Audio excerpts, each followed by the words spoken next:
I'm past even disliking Kyle Shanahan personally, frankly. Yeah, I'm kind of I got so past much that. respect for him. Yeah, And he's a besides, really by great Sunday, coach. we don't know what's going to happen. Yeah, why are we even picking these games? We don't even know if we're going to be here on Monday. But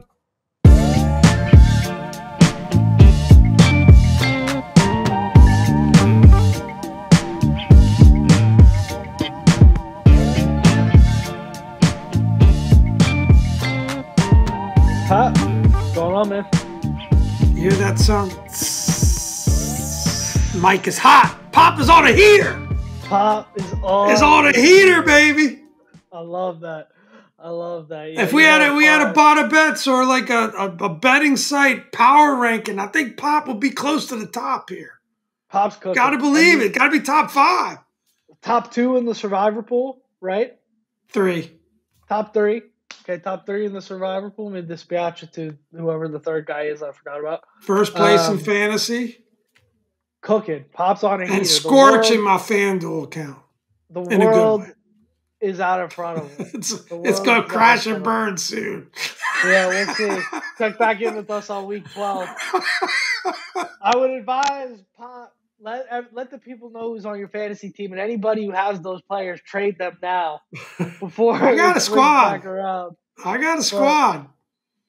So I mean, don't leave Montgomery on the bench. That's my only advice. No, that's not. Don't do that. That's a bad plan. That's a bad idea. Thankfully, I did not do that. I started Montgomery, and it was sweet. But anyways, we're here doing a special Bada Bets episode for you guys. Schedule's a little kooky this week. Who knows? We might keep this going. Let's see how you respond out there, people. We'll see what the feeling is. But we're here doing Friday morning Bada Bets for you guys because of the Thursday night game. We figured we keep the Wednesday podcast just about the game for Thursday night. Do the Bada Bets on Friday, and then you're going to get our post-game reaction on Saturday. Just to clarify, we'll have a normal Monday morning podcast. So we'll recap the Bears game. Maybe we'll even get into a little bit of a quarter poll of the season. Talk a little bit more broader terms, not just the post game situation. Yeah. We'll see what we cook up for that, and hopefully we're in a good mood. They call it the mini bye in the NFL when you play the Thursday and then you don't play again until Sunday. So this will be the mini bye week episode for the Dom and Pop podcast. There you go. I like that. See where we're at 5 weeks in. But that is for Monday morning for you guys. Today is Friday, and today is all about bets, all about Bada Bets, and we are going to get right into it. Let's start with recapping last week. Last week, Pop was 4-1 to start off with just a crazy, insane record of 14-6-1 on the season. I mean, they say if you're better than 500, you're cooking. And this guy is just absolutely on a heater. Should I increase my units? Should I start stepping my game up? I think that's when you start to lose money. When you increase the units, that's the quickest way to cool off the heater. So I would stay where you're at. But I was 2-3 last week, so kind of sputtered a little bit off of the previous week's win. I'm 11-9-1, which in most years I think is a winning record at this point in the year. But Pop pretty good. So hot. There's nothing I can do about it. So I'm just kind of sitting here waiting for him to cool off, making my picks, and getting right into it. The first one we got is another London game. I hate these London games so much because it basically means for me at 6:30 in the morning on a Sunday at the West Coast. And guys, I love football. You know I love football. I don't have to tell you that. I ain't getting up at 6:30 in the morning to watch. You're not going to get up at 6:30 to watch the Toy Story thing? No. Version of the game? No way. I don't even know if they're doing that this week or not. Not sure. Oh, man. It's incredible. We get all this we're flying the guys to London, but we can't get a better review on the spot of the football. But I digress. London game, Sunday morning, 9:30. Jaguars at Bills. Technically, the Bills are at home at Tottenham Hotspur Stadium, whatever. Bills are 5.5-point favorites. Something worth noting is the Jaguars have been there for 2 weeks now. This is their second week in a row in London, so maybe that comes into play. I mean, you got to imagine they're more That's a comfortable good than the Bills tidbit. will be, but the Bills are obviously head and shoulders a better football team. Pop, what do you got there? I mean, 5.5 points for the Bills is quite a bit. I think the Bills are gonna. I'm gonna continue to ride them until they tell me not to. So I'm going Bills. I like it. I'm gonna go Bills as well. I just think there's still too many questions about that Jaguars defense. And I think if there's a question about a defense and you've got an offense like the Bills going against them, you just take that team and you don't think about it. I'm going to take the Bills here. Sunday. Yeah, I just think they're arguably hottest team in football right now. I guess you have to say the 49ers are the hottest team in football. Maybe the Eagles, disrespectful, but at least based on the last couple of weeks. And, they took care of business against the Dolphins and they showed us they're a heck of a football team. But you're right. There's a good point about, more or less the Jaguars really being the home team because they don't have to make that trip.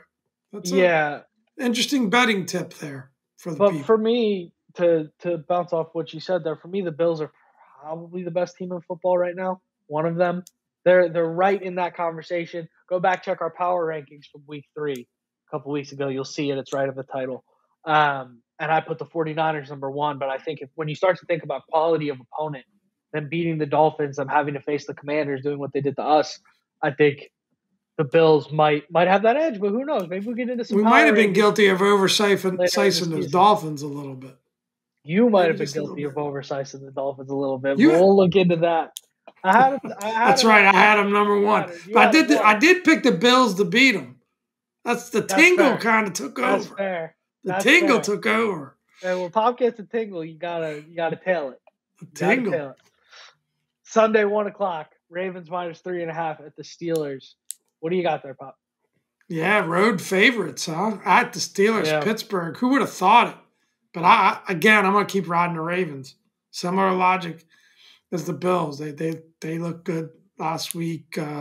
Lamar looks like Lamar. It's like a cheat code out there. I'm going Ravens. I mean, this is a scenario in which I would pick the Steelers 9 times out of 10 just because the Ravens getting points. It's a division game. Those are always close. Got a home game for the Steelers. Mike Tomlin's a great coach. But this is that 1 out of 10 times that I'm not going to do that because I just, in good faith, cannot choose any reason to pick the Steelers here other than my disdain for the Ravens. So with that in mind, I got to take the Ravens. That's the only reason I could take them. So I gotta go for the Ravens here. The Steelers have shown me absolutely squat this year. Yeah, I put the Steelers in my top 10. I ought to be disbarred from podcasting for that. Sorry, I put the Bengals. You're right. I don't want to turn Steelers Nation against me, but in the end of the day, that is not a very good football team. At least it doesn't feel that way to me. So if in doubt, go with the better team. And I think clearly the Ravens are a better team. 100%. I'm going to go ahead and get on to that 4:00 game on Sunday. We got the Eagles -4.5 at the Rams coming out here to SoFi. What do you think, Pop? Can the Rams hand the Eagles their first loss? Eagles 4.5-point favorites? That's crazy. Yep. It's a lot of points. What do you think? You were high on the Rams. If you were your preseason talk about the Rams, you think they should be like 14-point favorites. Important note here: Cooper Kupp might be back. We don't know yet, but he might be back. And the Rams are playing well. I'm not going to second guess myself. What I was thinking is that's a tough trip from the Eagles. Pretty emotional game. We put a bit of a hurting on them. We weakened them a little bit, even though we couldn't pull it off. I think the Eagles win, but the Rams cover. I think it's a close game, but I do think the Eagles come out of there as a winner. Rams are playing pretty good football. And McVay can coach them up. So I think that I'll take the Rams and the points, but I do think the Eagles ultimately win a close one. I'm going to take the Eagles here at -5.5. I don't hate that. -4.5, and I'll tell you why. Last week I went through and I made some bets on underdog, and it did not go so hot for me. And what I did was I betted everything that I felt like was a sure thing. And I ignored the gut feeling that I had that was these feel like gotcha lines. 3.5 receptions for Tank Dell feels like a gotcha line. 12 points for Jalen Waddle feels like a gotcha line. And to this is just screaming gotcha line to me because everything logically tells you that, yeah, you're going to take the Rams. They're a decent team. They can compete. The Eagles just, you figure the Rams about in the same spot as the Commanders right now, and the Eagles just barely beat the Commanders. They got to go all the way across the country. But here's something that I saw from the Eagles last week that I did not see all year long in watching them play. They were flinging that ball around the yard. Jalen Hurts seems to have rekindled that chemistry with A.J. Brown. They seem to be more comfortable passing the ball, and the Rams defense is terrible. So I'm going to go ahead and take the Eagles here because I think But here's my feels counter gotcha argument to me, and I think they match up well. Here's my counter argument. Every Eagles win so far this year, pretty much, except for against the Bucks, who that game was close for a long time, has been close. Yeah. Even against the Patriots. It's a 5-point win, 6-point win against the Vikes. Bucks game was Bucks hunting there for a while, and then the Eagles kind of ran away with that one, and of course OT against us. So yeah, they haven't really been blowing the doors off of anyone this season so far, and that's a West Coast trip. So, but I respect your pick. I think it's minus 4.5 is not a blowing the strong. doors off line, though. This is minus 10.5. It's one thing, but you said You're they won right by about 5 that. and one by 6. If we're going to do the math here, that would be 2 wins for old Dobby. So I'm sticking by it, though. I do like your analysis. One, take away the 2. Yeah, it's a lot of math. Sunday Night Football, finally a good primetime matchup. Finally. Except Dak is going to deuce the bed. You got the Cowboys at the 49ers, 3.5-point favorites. I'm taking San Fran because every time these two teams play each other, it is so proven time and time again that they are nowhere near in the same class. And as I say that, Dallas is going to win by 30, but I'm going to take the 49ers here. I don't see it either. Nah, I think this is one, could come back to burn us. And that was one I could already wrote 49ers down, just like Seahawks last week for the both of us. I could see it coming. But yeah, I think primetime spot, going out to San Francisco and playing is always tough anyway, and then they make it tough because of the physical style of play. I think they're just the kind of team that can show those cracks in the Cowboys and then maybe Dak. And I think I smashed the 49ers on this one. Yeah, I mean, 3.5 makes it a little uncomfortable. If it was minus 2.5, it'd be like I'd be, moving money around. It's not a little more, to be honest. But 3.5, I think the Cowboys always get a little oversized by everyone. You got to hammer that. Speaking of oversized, my Green Bay Packers on Monday Night Football, minus 1.5 at the Raiders. Jordan Love coming off of one of the worst performances I've seen against Detroit, and the Packers in general just got totally steamrolled. But they got a little gift here. They're playing the Raiders, who are just terrible team, terrible coach. We were talking about it earlier. I don't understand how Josh McDaniels is still getting head coaching jobs. That's just I don't. At what point are we going to realize this dude is not a head coach? Now is the point we realize it. What's Jimmy G's status, right? He had a concussion situation going on or something, right? So we don't know for sure. Yeah, I'm not 100% clear on that, but I'm going to say another crazy thing, which is doesn't matter. It kind of matters. It kind of matters in terms of point spread, but how much are we really concerned about Jimmy G? It's not like he's been lighting up the world either. It's not like he's lit up the world since he left San Francisco, which I guess is just this one game. But this is a tough one. It's essentially. I mean, there's talk. I just sort of like checking the feed here a little bit. There's talk of them. People already talking about them benching Jimmy G. Yeah, it's not been good. Not been good this year. It's just he's not it. Jimmy G is not the guy there. Well, Jimmy G. Let me tell you why Jimmy G. People think Jimmy G was a good quarterback. I'll give you 2 reasons. Kyle Shanahan. Kyle Shanahan just about makes every quarterback look good. One reason, 2 words, but yes, I agree with you on there, and that might There be. was a little joke there, son. It was a little joke. Go with me. I like it. Go with me. I know it was only one reason. Well, if you said Kyle and Shanahan, then I would have maybe, but you twisted me up. But I like it. I like where your head's at. I agree. Maybe a little fuel for the Brock Purdy haters there, which I am not one of. I'm a Brock Purdy stan.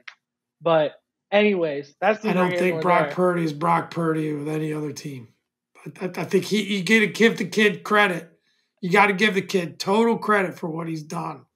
But Kyle Shanahan, I may not love the guy personally, but as a coach, he is a fantastic offensive coach. He is the ultimate of what you want in a coach. He designs an offense to the ability of his players, and it's exactly what he's doing with Brock Purdy. I'm past even disliking Kyle Shanahan personally, frankly. Yeah, I'm kind of. I got so much respect for him. Yeah, besides, by Sunday, we don't know what's going to happen. Yeah, why are we even picking these games? We don't even know if we're going to be here on Monday. But we've heard it back. I don't know. We went back in time to the 49ers somehow. Packers, Raiders. Who we got? I'm out to lunch. I'm on the raft. On the raft. I'm going to weave it. I got the Packers here. I mean, it's basically a pick 'em. I think they're the better football team. I think Jordan Love is still a good quarterback, even though he deuced himself. Look for a Sam Howell-like bounce back from that guy Monday night against a terrible, terrible Raiders team. Another thing I kind of want to monitor is what's going on with the Packers offensive line and their health. Maybe we have some more clarity by that on Friday, but if David Bakhtiari's back, I know their right guard was out. Max Crosby might look to eat there. But overall, I got to go Packers here. I just think the Raiders are imploding in on themselves, and I think the Packers still in that conversation for maybe getting a wild card spot this year. I really still think that's a decent team. You go to Vegas, but it's Monday night, right? So there's extra time in the week to get ready for that game.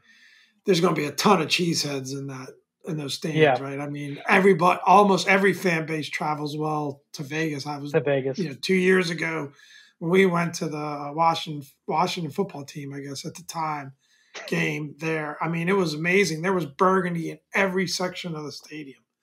And you went and said, man, probably one of our lowest points as a franchise overall, but we still traveled, which is, shows you what a sleeping giant this is. And the Packers fans are going to just fill up that stadium. And I liked your point about a good bounce back, just a better coach team, right? Yeah. At the end of the day, better coach team, more talent, and you got to like the Packers in this one. I agree with you, son. Yeah, hey, I mean, we're talking about great coaches here. Kyle Shanahan, Matt LaFleur. They came from Coaches University, Washington. If Kevin O'Connell, you bet on him right. too, right? This is where we breed great offensive. There's going to be a picture of our assistant coaching staff in the Hall of Fame one year. And then Eric Bieniemy is going to turn Justin Fields into Jesus next year. And we're all going to be paid. But anyway, we move on. Guys, another Bada Bets. So should we laser through these real quick for the people at the end here, just to make it easy? A recap. I know we kind of gave a little analysis. Do you want to? I think we're good, but if you want to do that, son, that's fine. We can just wrap this sucker up. All right. You know what? You set it up if you want to do it. Go for it. You want the quick recap? There's going to be chapters outlined for you. Go back, click, see what we did. Watch again. That's what I think. Send to your friends. There will probably be a short coming out at some point that you can check as well. We keep the shorts rolling here. Pop, the king of the shorts department. Let's wrap this thing up. Without further ado, I've been Dom. This is Pop. Thanks for listening.